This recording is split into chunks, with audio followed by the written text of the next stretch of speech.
There's a ton of noise out there. So how do you get decision makers to pay attention to your brand?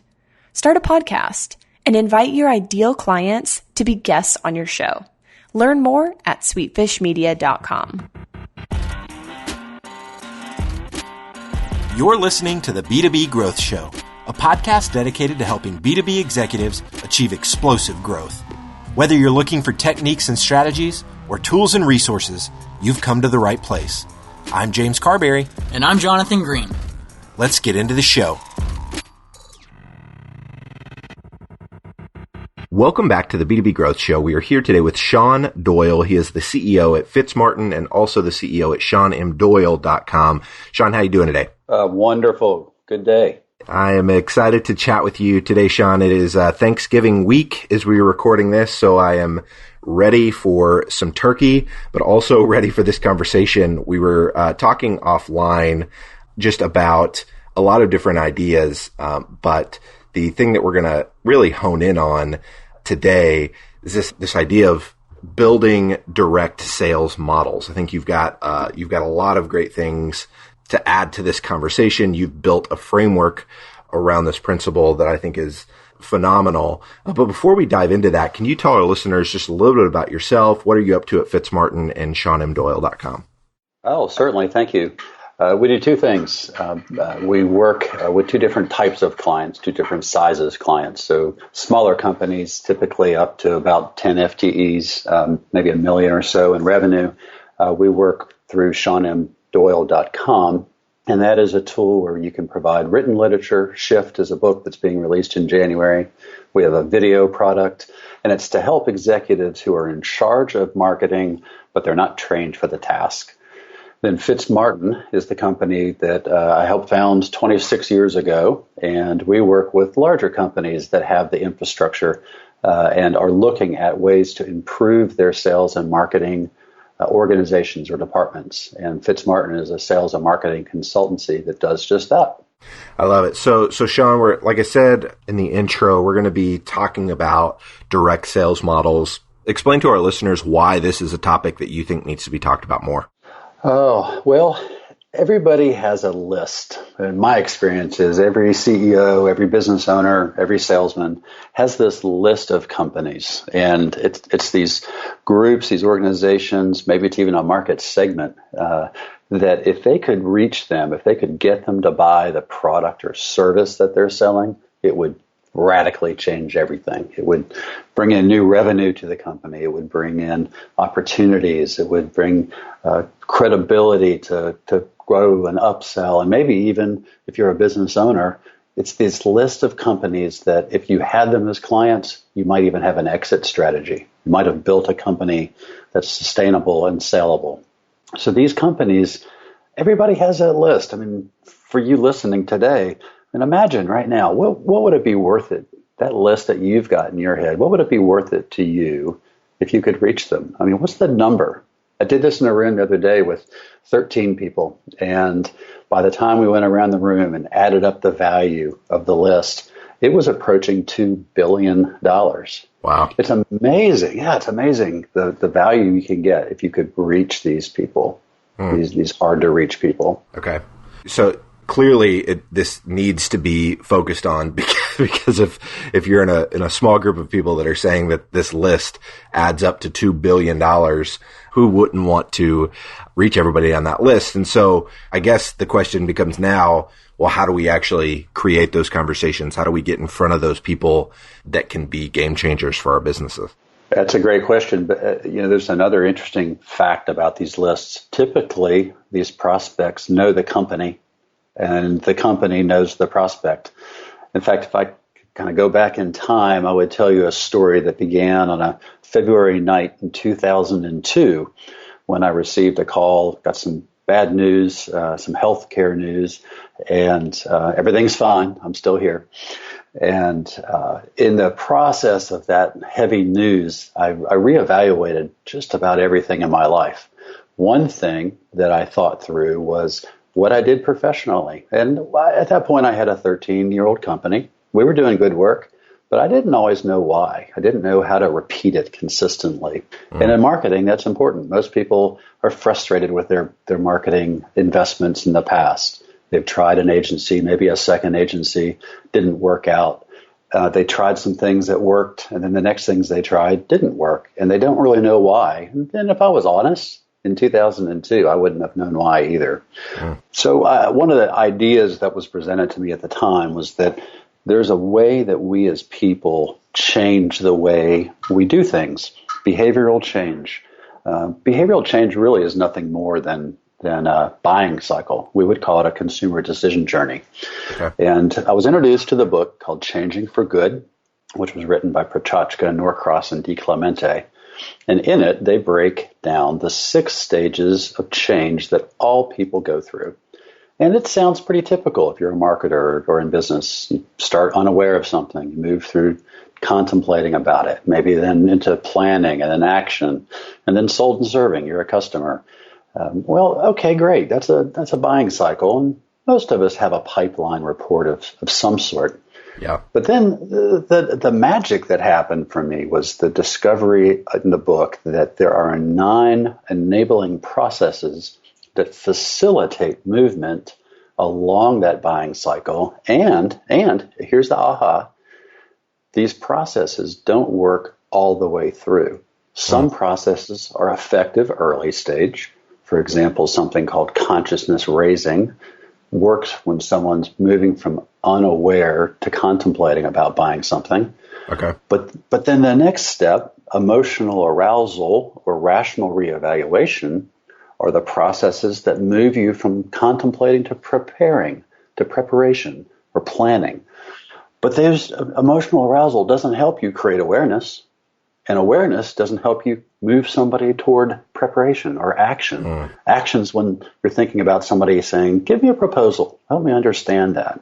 And then even further, there's more processes that helping relationships is one. It's a sales-driven tactic. Or environmental control, which is more of a marketing-driven tactic. That only helps when there's a proposal on the table and someone's deciding if they're going to sign. So when I discovered this, it gave me the ability to break down the sales cycle, but more importantly, a way to audit the tools that marketing was using or creating and audit the way sales was behaving and identify where there were barriers. Or more likely, they were using the wrong tools at the wrong time. I mean, think about it. What do you think about an ad agency? What do they do, James? They're getting awareness. Yeah, exactly, which is wonderful, and that's an early stage effective tool. But then that's where agencies typically fail. They're not thinking about later stage sales cycle needs, and that's where we're able to come in. And in fact, our great proof of this was back in 2002, right after I got that phone call about my healthcare problem. I got another phone call. It was from my largest client, and it went something like this. Sean, we're glad to call you here, but we've got 1,500 prospects. We know them. They know us. We'd love to do business with them. We've been trying to sell to them, and we can't make it work. Now, we've gone through 3 other agencies. They've all failed. They're all fired. Would you like the opportunity? Yes. So what we did is we said, sure. I mean, how do you say no to your largest client? And the result was phenomenal. By moving the processes, creating tools that were creating emotional arousal, rational reevaluation, private and public commitments, we were able to take those 1,500 stale prospects. We were able to get 91% of them to take a phone call. Wow. 58% of them took meetings. 40% of them accepted and requested proposals. And the bank closed $380 million worth of loans and deposits. Holy cow. In 4 weeks. Oh in 4 weeks. It was phenomenal. It changed my career. The bank liked it too. So you have outlined 9 processes, and you say that each process only works at one of 4 specific conversion points. So did you guys take those processes and then you defined certain activities that the bank would do at when this particular thing happens? So when they agree to the meeting, then that triggers, this specific set of actions? Or walk us through kind of what that looked like. That's a great question. And I'd be glad to walk us through it. The audit that we did, first thing we did is literally got a whiteboard and just wrote up on the wall everything that all the other people had done, all the agencies had done. Banks call salespeople relationship managers. So we looked up the relationship managers' activities and we integrated. So that was the first thing that was different from a typical point of view, is we integrated marketing and sales. And that's often a point of inefficiency. Marketing works independent of sales, or sales doesn't think much about marketing's opinion. And one way to bring them together, this marketing and sales alignment, is to focus the conversation not on each other, but to focus the conversation on the customer. And if you can create a common language so the customer is the center of it, then when sales says, somebody needs to get more excited about something, well, marketing can say, yeah, we're at the conversion 2 where emotional arousal is important. So now sales is in agreement with marketing. They're using the same language. And even the conversion point, we love to see it when people say, yeah, we're at conversion 2. Somebody's moving from contemplating to planning. So now, ahead of time, we've got this agreement because it's based on science, not on some marketer's opinion or some sales guy's opinion or the highest paid, most important person in the room's opinion. Now we've got an agreement that's scientifically based, that sales, marketing, management, we can all work together. We have one set of languages. So with the bank, after we mapped it out, what we realized was a lot of investment financially, and from the sales point of view and the marketing point of view, there was a lot of investment in conversion 1, which is taking somebody from unaware to contemplating, right? Makes sense. Yep. I think this is a symptom of tool-based thinking, but let's come to that maybe a little bit later. Okay. The second conversion processes center more around taking somebody and emotionally getting them excited. What would it look like if I could do this? If I bought this product, if I used this particular vendor, what would it mean to me as a buyer? Or there's James, maybe you're irrational. Maybe you're a type of buyer that wants to say, I could visualize what it would be like to work with you, but I need to know, am I going to get a 2-point lift? Are we going to be more efficient? Are my costs going to go down? Give me the rational. Well, most of the time we see, depending on the companies we're working with, they may have a bent towards the emotional arousal processes. And that's just natural for them because it's the way they think. Yeah. Well, if you don't provide the rational arguments, then there's a large part of your marketplace that's going to miss the ability to move forward. Or the inverse could be true. Let's say we're working for scientists or engineers, where it's all rational and all their arguments are rational and their PowerPoints look like, sheets of Excel numbers and ratios. Well, your buyer might need some emotional understanding of what it would look like. Got it. Think about this. Can you think about the last time you bought something where maybe there was 2 decision makers? And this works on consumer. Maybe you were buying a car, or maybe you were buying something for your business. And if I ask you to buy something and I've given you a rational argument, but there's somebody else in the business that doesn't think that way, what happens? You present these rational arguments and they turn it down. Yeah, they don't get it. Yep. Let's say you're more emotionally driven and you need this understanding, you need safety. So you've got all the rational arguments you need, but I don't know emotionally if I'm safe to take it to my peers. And that sounds super soft and kind of gushy, but it's the way we make decisions. It's just the way human beings work. Yeah. And so are those messages, the emotional arousal and kind of the rational reevaluation, the what if envisioning, does that get delivered via email? How are you delivering those messages? We have a cheat sheet that I would be glad for your listeners to have access to. They can reach out to me directly or through you, and I'd be glad to send it to them. Some tools do tend to lend themselves towards the process. For example, a video can be very good at creating emotional arousal, right? Versus maybe a calculator that's more of a rational reevaluation tool. Got it. So there are some tendencies, but this really leads, James, to another big problem. Most marketing fails because it's tool-based. So yes, videos are important, but you have to know what the video's purpose is. So behavioral science says the video's purpose is to create emotional arousal. Got it. Or the calculator's purpose is to support a rational reevaluation process for someone to go, that's interesting. That makes sense. I can see this rationally. And most marketing fails when it's tool-based. And if you look at all the tools, I made a list, I don't know, it has 60 items on there. And some are pretty high level and some are pretty granular. But if you think about all the types of marketing tools, there's inbound marketing tools, there's outbound marketing tools, there's philanthropic efforts, there's government relations, there's channel development, there's human resources, employee culture, there's all kinds of sets of tools. And when we solve a marketing problem, even I tend to start with, what if we did a PR effort? Or what if we did direct mail? It's like, slow down. Yeah. The tool's not going to solve the problem. Identifying where the barrier is will solve the problem. Then you can create the tool. Got it. Okay. And so we've talked about the conversion 1 process, consciousness, raising awareness. You said that the other agencies in your story about the bank, they had already invested a ton there.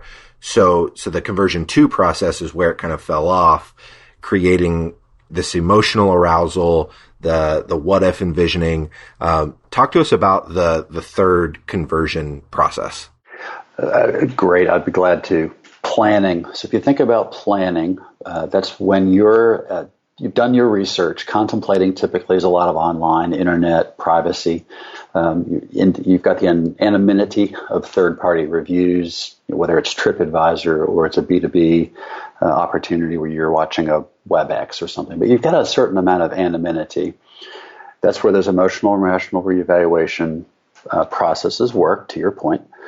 And then there's an interesting tool that focuses on our process that focuses around commitment and private and then public commitment. So think about, again, I'm going to go back to the last time you and maybe some other people worked jointly to make a decision. If I'm a salesman and I ask you, James, would you put me in front of your CEO? Why don't the three of us get together and talk about this? What's the answer? No. Why would you answer no? Too much risk for you. You don't know. You don't know I'm trying to get your money, right? So why would I take a personal risk of putting you in front of my peers, whether it's the board or the directors or even somebody who works with me within a corporate structure? You're just not willing to do that. But you've got to make a commitment. If somebody who's not willing to make a commitment, for example, this behavioral science comes out of the behavioral science changes around things like smoking and drinking and losing weight. So if you don't make that private commitment to those changes, then you can't move forward. Yeah. But the other step would be the public commitment. So the public commitment, then you put a little more risk out there. That's when you're willing to tell somebody, I'm going to lose 10 pounds by Thanksgiving. Not possible. So they're very intentional, very smart marketers create tools with sales, working with sales, to offer ways for a buyer to first make a private commitment that's low risk, and then later a public commitment. The private commitment might look like a lot of different things. It might be subscription to an email, right? That's a private commitment. It might be a one-on-one meeting. James, if I come over to your office and meet with you and show you this and that, and I'll do a little ROI schedule. If you'll give me some numbers, I can build this financial return model. But, it'll just be between you and me, James. And then if you decide you want to move forward, we can take this to the board or to the rest of the decision-making team. So marketing that's smart understands that as you get closer to a sold and serving or exchange relationship, that it's time to start working very closely with sales. Earlier stage processes tend to be marketing driven. Later stage processes tend to be more sales driven. But marketing's got to support them. You've got 4 processes that are the conversion 4 processes, and we don't have a lot of time here left, Sean, but you talk about helping relationships, positive substitution, encountering environmental control, and then rewards for positive behavior. Can you quickly kind of give us a synopsis of these conversion 4 processes, and as we kind of put a bow on these 9 processes at the 4 different conversion points? The bank that closed $380 million worth of deals, they got much more intentional about understanding these processes. Environmental control was critical. What that means is if you keep trying to get someone to change their behavior, but nothing physically around them changes, it's too easy to continue the behavior. If I'm trying to quit drinking and I'm still sitting in a bar, the tendency is going to be for me to have another drink. Yeah. So environmental control teaches us that marketing and sales can work together to change the environment, whether it's a surround of their product or a site visit or a plant tour or a neutral third-party location. So I mean, that's when it does make sense to take someone to dinner or golf or a weekend away or a retreat. That's a good example of how marketing and sales should work together. Positive substitution is more, hey, instead of buying from that vendor you're buying now, if you bought from us, here's what it would look like, and we'll give you you get X, Y, Z from that person. So from this person, we're going to get from us, you're going to get that, and then rewards for positive behavior. It's just what we all did raising children, right? Yep. If you did something good, you got a little reward. You got a Skittle in our house. So they're very basic processes, but all of them are very integrated with sales and marketing. Yep. And that's where we're closing deals. That's where marketing delivers ROI. And that's where marketing starts coming to the boardroom table. And the board understands that marketing is a real serious business function. No, this has been incredibly helpful for me, Sean. I know that our listeners are going to get a ton of value out of this as well. What's the best way, if someone listening to this, they want to get access to those talking points that you had referenced earlier, or they just want to stay connected with what you've got going on? How do they stay connected with you after this interview? One of the other big changes in my life after 2002 was I decided to give anybody who wants help for free. So I am glad to share the sales and marketing framework, or I'm rolling out with a book in January, and that would be more than glad to get that book to you. Reach me at Sean, SEAN, at Fitzmartin, FITZMARTIN.com. Love it. I'd be glad to help. Awesome, Sean. Well, thank you so much for your time today. Again, this has been fantastic, so I really appreciate it. I enjoyed it. Good questions. Appreciate you.